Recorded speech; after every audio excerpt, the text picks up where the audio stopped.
Yes. Judgment in the matter of an application by Kevin Maguire for judicial review. The appellant, Kevin Maguire, was a defendant in criminal proceedings in the Crown Court in Belfast. He was granted a legal aid certificate that allowed him to instruct a solicitor and two counsel to appear for him at public expense.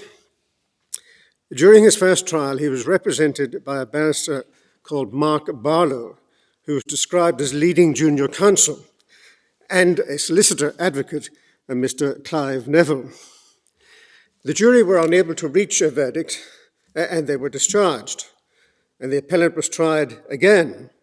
Again, he wished to have Mr Barlow as his lead counsel, but in the meantime, Mr Barlow had been disciplined by the Bar Council of Northern Ireland on the basis that where a certificate has been granted for two counsel, unless there were exceptional circumstances where a senior counsel was not available, he could not act as leading counsel. Mr Barlow therefore informed the appellant that he couldn't act in that capacity on his second trial. Mr Maguire claimed that if Mr Barlow wasn't permitted to act as his leading counsel, that would constitute a violation of his rights under Article 6 of the European Convention on Human Rights. The Bar Council rejected that claim, and the appellant's retrial proceeded. He was acquitted on 7 counts, with the jury failing to reach a verdict on the other 4 counts. The prosecution has indicated that it does not propose that the appellant be tried again on the accounts on which the jury failed to agree.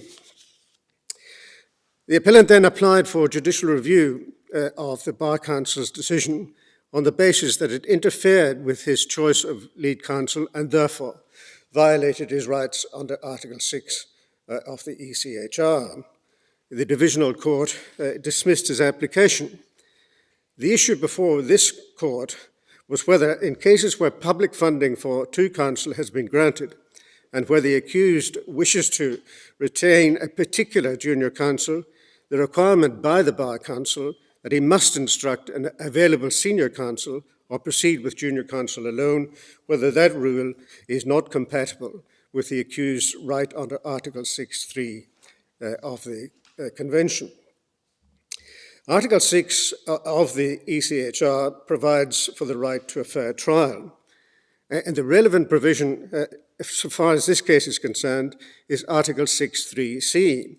It states that every person charged with a criminal offence shall have the right to defend himself in person or through legal assistance of his own choosing. And the appellant argued that this entitled him to choose which lawyers could defend him unless the Bar Council could show that the refusal to permit Mr Barlow to appear as leading counsel was justified. We rejected that argument and unanimously dismissed Mr Maguire's appeal. The fundamental basis of the right guaranteed by Article 6.3c is that the legal representation should be conducive to a fair trial. It does not confer complete freedom on an individual defendant to choose the lawyer by whom he should be represented. Moreover, a defendant does not have the right to decide in what capacity the lawyer will act on his behalf.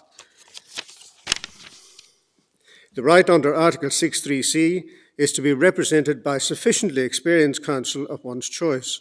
The role to be played by that counsel cannot be dictated by the defendant.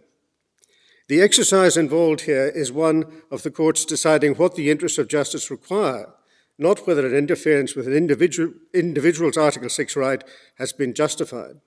Now, of course, the wishes of a defendant may be pertinent to the question of where the interests of justice lie, but that is not because they have any intrinsic value.